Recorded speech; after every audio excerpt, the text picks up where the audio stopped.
जय श्री कृष्ण। कार्तिक मास महात्म्य का अध्याय श्रवण करते हैं।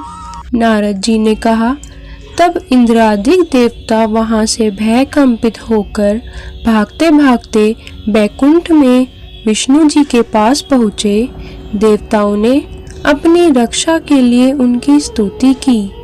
देवताओं की उस दीन वाणी को सुनकर करुणा सागर भगवान विष्णु ने उनसे कहा कि हे देवताओं, तुम भय को त्याग दो।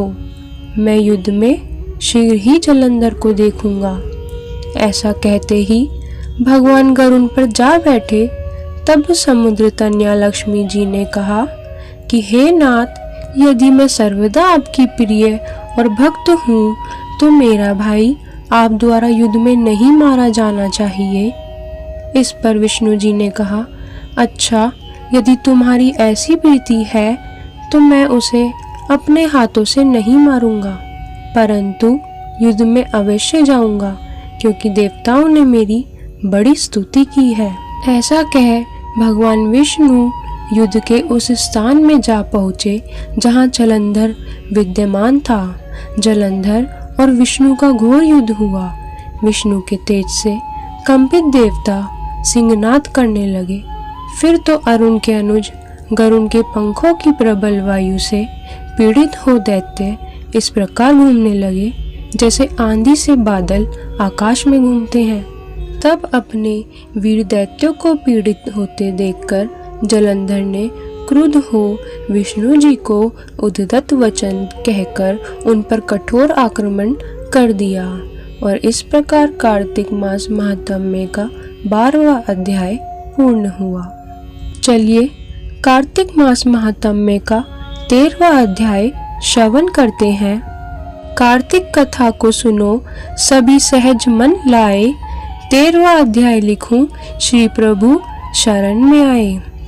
दोनों ओर से गदाओं, बाणों और शूलों आदि का भीषण प्रहार हुआ।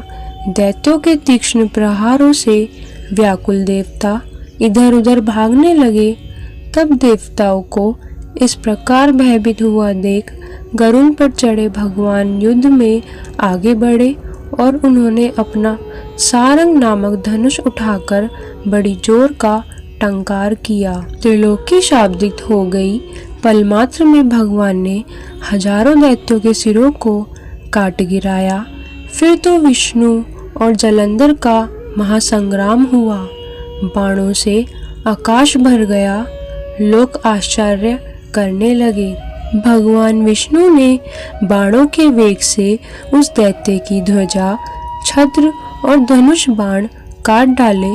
इससे व्यथित हो उसने अपनी गदा उठाकर गरुड़ के मस्तक पर दे मारी। साथ ही साथ क्रोध से उस दैत्य ने विष्णु जी की छाती में भी एक तीक्ष्ण बाण मारा। इसके उत्तर में विष्णु जी ने उसकी गदा काट दी और अपने सारंग धनुष पर बाण चढ़ाकर उसको बींधना आरंभ किया। इस पर जलंधर इन पर अपने पैने बाण बरसाने लगा। उसने विष्णु जी को कई पैने बाण मारकर वैष्णव धनुष को काट दिया। धनुष कट जाने पर भगवान ने गदा ग्रहण कर ली और शीघ्र ही जलंधर को खींचकर मारी, परंतु उस अग्निवत अमोघ गदा की मार से भी वह दैत्य कुछ भी चलायमान न हुआ। उसने एक अग्निमुख त्रिशूल उठाकर विष्णु पर छोड़ दिया। विष्णु जी ने शिव के चरणों का स्मरण कर नंदन नामक त्रिशूल से उसके त्रिशूल को छेद दिया। जलंधर ने झपट कर विष्णु जी की छाती पर एक जोर का मुष्टिक मारा। उसके उत्तर में भगवान विष्णु ने भी उसकी छाती पर अपनी एक मुष्टि का प्रहार किया। फिर दोनों घुटने टेक बाहुओं और मुष्टिकों से बाहुयुद्ध करने लगे। कितनी ही देर तक भगवान उसके साथ युद्ध करते रहे। तब सर्वश्रेष्ठ मायावी भगवान उस दैत्यराज से मेघवाणी में बोले, हे रणधुमर्द दैत्य श्रेष्ठ, तू धन्य है जो इस महायुद्ध में इन बड़े बड़े आयुधों से भी भयभीत ना हुआ। तेरे इस युद्ध से मैं प्रसन्न हूँ, तू चाहे जो वर मांग।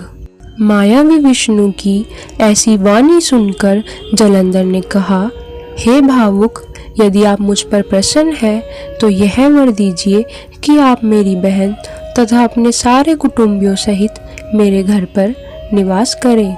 नारद जी बोले, उसके ऐसे वचन सुनकर विष्णु जी को खेद तो हुआ, किंतु उसी क्षण देवेश ने तथास्तु कह दिया। अब विष्णु जी सब देवताओं के साथ जलंधरपुर में जाकर निवास करने लगे। जलंधर अपनी बहन लक्ष्मी और देवताओं सहित विष्णु जी को वहां पाकर बड़ा प्रसन्न हुआ। फिर तो देवताओं के पास जो भी रत्न आदि थे सबको ले जलंधर पृथ्वी पर आया। निशुंभ को पाताल में स्थापित कर दिया और देव, दानव, यक्ष, गंधर्व, सिद्ध, सर्प, राक्षस, मनुष्य आदि सबको अपना वंशवर्ती बना त्रिभुवन पर शासन करने लगा। उसने धर्म अनुसार सुपुत्रों के समान प्रजा का पालन किया। उसके धर्म राज्य में भी सभी सुखी थे। और इस प्रकार कार्तिक मास महात्म्य का 13वां अध्याय पूर्ण हुआ। जय श्री कृष्णा।